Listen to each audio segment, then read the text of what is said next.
وہ تمام لوگ جو گزشتہ 20 سال میں پیدا ہوئے ہیں، جن میں میرے بچے اور میرے پوتے پوتیاں بھی شامل ہیں اور نواز صاحب، مجھے ان پر ایک لحاظ سے تو بہت فخر ہوتا ہے کہ وہ اس دور میں پیدا ہوئے ہیں جہاں ان کو وہ سب باتیں معلوم ہیں جو سقراط کو بھی معلوم نہیں تھی، جو افلاطون کو بھی جس کا پتہ نہیں تھا، شاید ایڈیسن اور آئنسٹائن کو بھی ان باتوں کا پتہ نہ ہو۔ یہ تو بہت ہی خوش قسمتی کی بات ہے، مگر میں ان کے لیے بہت پریشان بھی ہوں، کیونکہ یہ وہ لوگ ہیں جو فطرت کے ساتھ اپنے تعلق سے محروم ہیں۔ یہ وہ لوگ ہیں جن کا زیادہ وقت بند کمرے میں گزرتا ہے۔ اس بند کمرے میں کچھ بھی اصلی نہیں ہے، اس بند کمرے میں ہر چیز مصنوعی ہے۔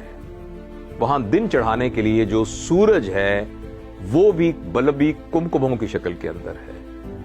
وہاں ٹھنڈا پانی بھی کسی کاریز میں سے یا کسی چشمے سے نکلتا ہوا ٹھنڈا پانی نہیں ہے، اس کو بھی بجلی کے ذریعے سے چلنے والی ایک مشین سے ٹھنڈا کیا گیا ہے۔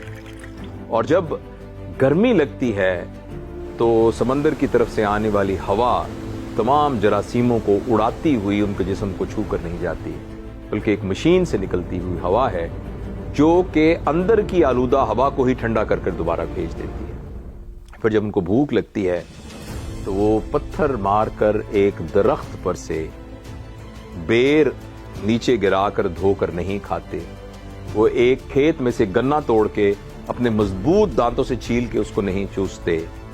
ان بیچاروں کو اس جدید مشینری کے ذریعے، جس کو موبائل فون کہتے ہیں، کسی کو آرڈر دینا پڑتا ہے، اور پھر توے پر اور لکڑی کی چولہے میں پکے ہوئے کھانے کی بجائے 200 ڈگری سینٹی گریڈ پر جلے ہوئے گوشت کا ایک مصنوعی بنی ہوئی چٹنیوں کے ساتھ ملغوبہ ان کی پلیٹ میں آتا ہے، جس کو وہ شوق سے کھاتے ہیں۔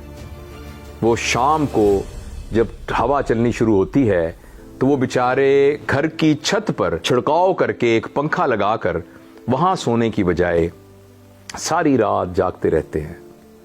اور وہ تمام لوگ اتنے سوشل ہیں کہ برطانیہ میں، ناروے میں، امریکہ میں رہنے والے لوگوں کے ساتھ ان کی گفتگو اور ان کے میسیجز جاتے ہیں، لیکن وہ بیچارے ساتھ والے کمرے میں کراہتے ہوئے دادی اماں کی آواز نہیں سن سکتے۔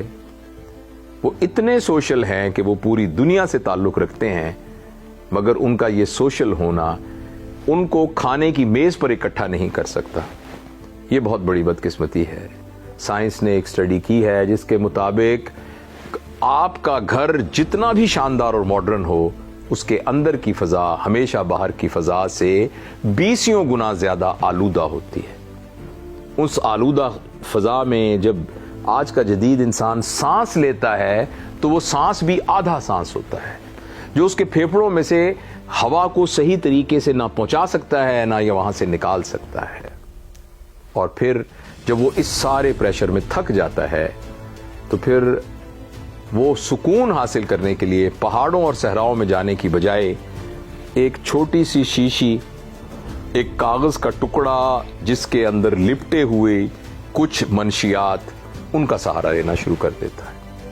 اور یہ جب اس کے اندر جاتی ہیں تو پھر اس کو دنیا اور مافیا سے بے خبر کر دیتی ہے۔ آج کا جدید انسان بہت تکلیف میں ہے اس لحاظ سے کہ وہ آسانیوں کو سکھ سمجھ رہا ہے، انفارمیشن کو وہ ریلیشن سمجھ رہا ہے۔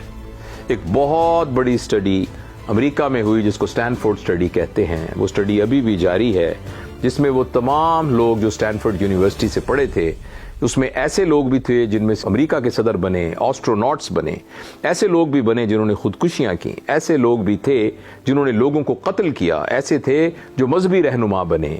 ان سب کو جب اسٹڈی کیا تو یہ فیصلہ ہوا کہ کوئی شخص کتنا خوش ہے اس کا تعلق اس بات سے نہیں تھا کہ اس کے پڑھائی کے گریڈ کیا تھے، اس کے پاس عہدہ کتنا تھا، اس کے پاس پیسے کتنے تھے۔ اس کا انحصار جو ایک کامن فیکٹر تھا وہ یہ تھا، وہ جو رشتوں کو سنبھال سکتا تھا۔ جس نے رشتوں کو سنبھال لیا وہ خوش رہا۔ آج کی جدید نسل کا یہ مسئلہ ہے کہ ان کے رشتے کنیکشنز ہیں۔ کنیکشنز اور رشتوں میں بہت فرق ہے۔ کنیکشن بنانے کے لیے آپ کو صرف فرینڈ ریکویسٹ بھیجنی پڑتی ہے، رشتہ بنانے کے لیے آپ کو تن من دھن جان سب کچھ لگانا پڑتا ہے، قربانی دینی پڑتی ہے۔ کنیکشن کو توڑنے کے لیے صرف انفرینڈ کرنا پڑتا ہے. رشتوں کو توڑنے کے لیے توڑنا بہت مشکل ہوتا ہے کیونکہ اس پہ آپ نے بہت زیادہ انویسٹمنٹ کی ہوتی ہے.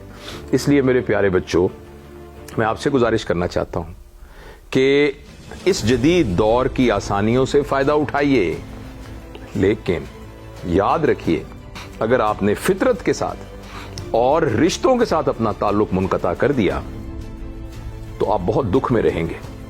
یاد رکھیے گا کہ جس طریقے سے آسانی اور سکھ ایک نہیں ہے، اسی طرح تکلیف اور دکھ بھی ایک نہیں ہے. ہو سکتا ہے کوئی شخص تکلیف میں ہو مگر سکھی ہو، اور ہو سکتا ہے کوئی شخص آسانی میں ہو مگر دکھی ہو. ہو سکتا ہے ایک شخص کے پاس دنیا کا سب سے مہنگا ایئر کنڈیشنر ہو مگر اس کو رات کو نیند نہ آتی ہو، اور ہو سکتا ہے کہ ایک شخص مکان کی چھت پر ایک بان کی چارپائی پہ سو رہا ہو لیکن اس کو بہت گہری نیند آتی ہو. اس خیال کو یاد رکھیے گا، اس کو کبھی مت بھولیے گا. جدید دور کے سارے فائدے حاصل کیجئے مگر جو اس کے مسائل ہیں ان کو اپنے اندر مت گھسنے دیجئے.